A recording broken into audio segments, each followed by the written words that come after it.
Welcome back to the Making Sense of Money podcast, presented to you by P1FCU, where we tackle all the financial topics that matter the most to you. I'm your host, Tanis, and today we're going to be learning about Neighbors Feeding Neighbors program.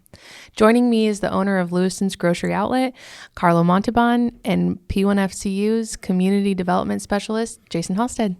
Welcome to the show, you guys. Thanks for having us. Absolutely. Absolutely.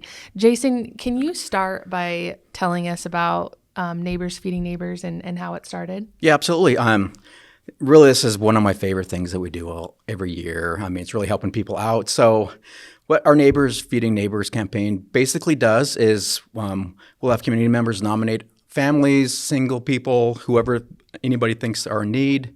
They'll nominate them for a great turkey dinner that we actually personally deliver to folks all across our branch areas. So awesome. A great thing this year, yeah. Absolutely. And I see you're wearing your Season of Giving shirt. Yeah. And that's a part of that campaign, right? It is, correct. Yeah. Awesome. How did you first connect with Carlo? So I actually was following his grocery outlet page, and nice. I just saw all the amazing stuff that he did for the community. And we just thought, hey, man, this is a great fit for us to have Carlo partner with us. He's always willing. This is his third year, I believe. You're helping us this year. Yeah. I think that's great. Yeah. But he bends over backwards to try to get us what we need, and we're extremely grateful. Oh, it's a fun event, right? It is, yeah. Like I said, it's my favorite campaign of the year. Yeah. Really? Out of 12 months? Yeah. Really? Yeah. I It's a enjoy season it. of giving. It's just like giving back, yeah. Absolutely. Yeah. What were your thoughts when you reached out and you were like, okay? My automatic answer with any business connection is yes. Like, yes, let's get to the details later. But, I tend to have that personality where I like to overcommit, and, wherever things fall, they fall. But if we feed one extra kid, I think it's a success. Absolutely. Yeah. So you would say that this program is important to you personally and as a business owner, just giving back into the community that you... For us, that statement makes sense. Yeah. For us. For Kylie and I, we try to, throughout the year, really have this blended giving throughout, where we can. Mm-hmm. So anytime a business connection reaches out and says, hey, this is what we're doing, would you like to, A, connect with us, right? And then B, possibly add. So it just makes sense for us. Yeah. Do you have a story or maybe a moment from the past that really sticks out to you as, from this campaign where you're kind of like, that I want to do this forever? So just relative to what you guys do, I love it when businesses actually take that position of, it's my responsibility to kind of lift our community. Mm-hmm. It's something that I wish more businesses did, right? So, this is one of the main reasons when, I see Jason, I like to plan ahead and how do we do it better the next year? What are we going to do different? Yeah. This year. So the memories in itself is just the factor of knowing that more kids are going to be fed. Yes, absolutely. And what does the event look like? I mean, what goes into that once it's time? So beginning of November, we'll start the nomination process. So like I said, people can nominate families or just individuals. Typically, it's done online, but most of our branch areas will have a paper form in case you don't have access to the internet. Mm-hmm. We'll compile all of those nomination forms, and then we just start calling these families. You asked about, kind of a certain situation. I don't really have a certain situation for, what kind of impact I have. More of just like calling these people on a one-on-one basis and like really hearing like they're choking up because, they may be stressed out that they may not have food on the table for Christmas or Thanksgiving. Sure. And so just that, I guess the relief in their voice when you let them know that somebody's nominated them and they're going to be set for Christmas is super rewarding to me. Absolutely. Yeah. You have like the best job to be able to do that. It's great. Yeah. I mean, I'll sometimes choke up with them, so it's hard. Yeah. And do you really have, do you require volunteers for this type of thing or? We do. So once we figure out how many nominated families we receive. We'll start getting them to all the the specific branch areas, and then we'll start getting volunteers to start delivering. We deliver right to people's doors. So it's a full turkey dinner. All the fixings, potatoes, stuffing, salad, rolls. There's more things I'm going to forget, but so makes like I said, it's a complete meal for these families. Yeah. So we just start scheduling times and days where our P1FC employees can start delivering to those families. And that's where you guys come into play, right? Because you supply all the. Yeah. How many families are we doing this year? We are hoping to do 100. 100? Yeah. How many did we do last year? Oh, gosh. I think in the 80s, I believe. 80s? Yeah. And the year prior? Oh, gosh. About the same. Yeah. Our goal is always about 100 families every year. And that goes not just for the Lewis Clark Valley, but that's all of our branch locations as well. So, yeah. That's good. I like it. I think I'll partner with you this year again. Thank you. It's one of those things when you think about the holidays, you just think about, sitting around the table with your family and having that big meal or whatever that looks like for your family. So the fact that you guys are, two worlds are colliding to deliver that for people is incredible. Yeah. So I think it's really special. Yeah. Like said, me reaching out to Carlo was a no-brainer for me. I mean, like I said, I knew how much in Lewiston, Lewis Clark Valley he did for this community. And so we definitely wanted to have him be a part of it. Yeah, absolutely. Yeah. So you mentioned nominations can happen online. Yep. Or can they maybe visit their local branch? They can yep. Well, so we'll have paper forms as well, and so those branches will just scan those and send them to us, and we'll put them in the system as well, so they'll be added to the overall list. Amazing. Yeah, so we give anybody any opportunity to be able to nominate somebody. So awesome. Yeah.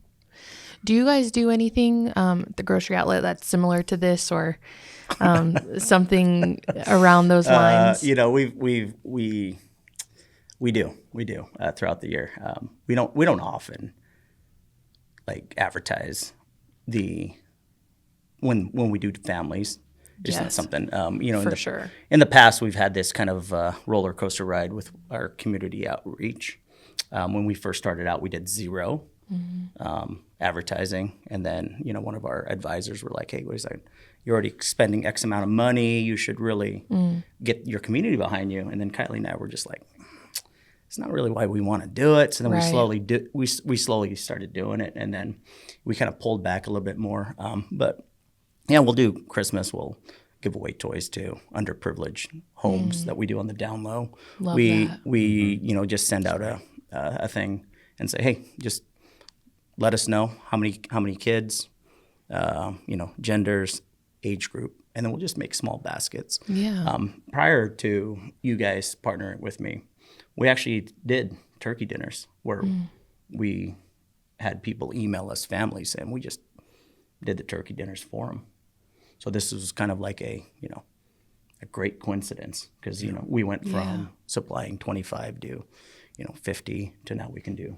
Gosh, so 100 with you guys. Yeah. Absolutely. As we kind of mature into our business, we're developing these connections, and then even with my social clubs, we're kind of doing an additional, and it's just kind of one of those magnificent things that the more connections we make, the more we find that hey, not everything you guys do makes sense for our business, but we were doing this in a smaller format. If we partner with you, we can expect, we can spend the same amount and kind of increase the reach. Yeah, broader reach. Yeah. Well, and it just makes so much sense because, I'm reading your T-shirt, "Welcome to Bargain Bliss," and it's for what Grocery Outlet does for the community as far as, especially in today's economy, a bargain when you're grocery shopping, that's just, super appropriate as far as saving money on groceries and being able to provide, especially during the holidays, provide for your kids and get them exactly what they want for Christmas or whatever that looks like. It's all around, I think is really cool. Yeah. And prices aren't getting any lower anywhere. No, they're not. It just compounds food insecurities for families as well. So, it just makes it more stressful for people to try to afford just the basic needs that they need for their families. Absolutely. Yeah. Well, the last question I have for both of you is something we ask all of our guests, and you each can answer whenever you want to, but that is, what is one thing you wish you would have known about money earlier in life? Start. You're the professional. Take it away. One thing I learned is money doesn't grow on trees. I mean, I remember being a kid and driving by an ATM and just, hey, Mom, we can get some money? Yeah. Like it's just a free box that gives money out. So, so that was one thing. The other thing is that I wish I would have started saving sooner. I mean, I encourage when I do financial classes at schools and stuff, or young adults, I say, start saving. You may not think you need a 401k or something at this early in your life, but start saving for your retirement because it'll come sooner than you think. Absolutely. Yeah. Jeez. Do I need to say anything? I know. I'm like, I second that. I think for me is, money is this weird item that we deal with as a society. And for me, it's one of those things where you kind of have to treat it as its own being, right? Like when you're younger, you don't really, grandpa pulls out a quarter or a shiny $50. You're excited, but you're not excited about the monetary worth of that. You're excited about grandpa giving it to you, right? And then when you become a teen, you think of money as something you need for something else. And then as you kind of grow up and mature, you're kind of stressed for money, and it kind of turns into this ugly worth, right? And then we're forced to, the rat race. But for me, it's one of those things where it's a being that you can look at it in a very neutral way. You can look at it as it's endless, but that has physical equity where you have to physically work for it, right? You can look at it in the sense of depending on what kind of income bracket you're at. I think you have a different viewpoint of it. Mm-hmm.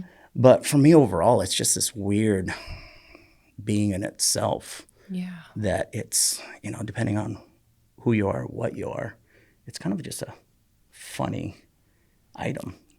Yeah. To me. I mean, that's an interesting perspective because it's like you can choose to have a relationship with money in your way, in the way that you want it to be. Yeah, and everyone's relationship with money is so different. Very true. For sure. And especially in the grocery world, I look at it, there's 25 years I've been in the grocery world, and you can really tell who has a deep relationship with money in the sense of understanding its worth to our community with the savings and all that.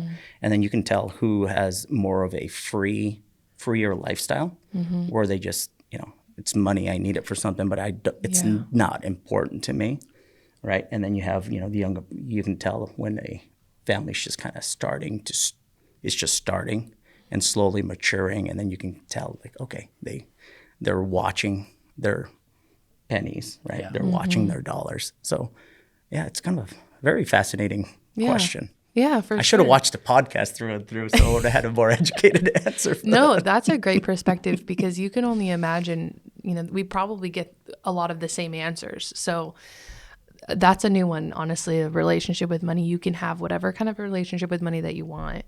So I think that's really great perspective. Well, thank you two, for being here today and explaining what Neighbors Feeding Neighbors is. And thank you for all you do for the community. Thanks for having us. Thanks for having us. Absolutely. And thank you to everybody for tuning in. We hope you learned something new today and feel one step closer to making sense of money. Don't forget to check out our newsletter and subscribe at p1fcu.org. We'll see you next time.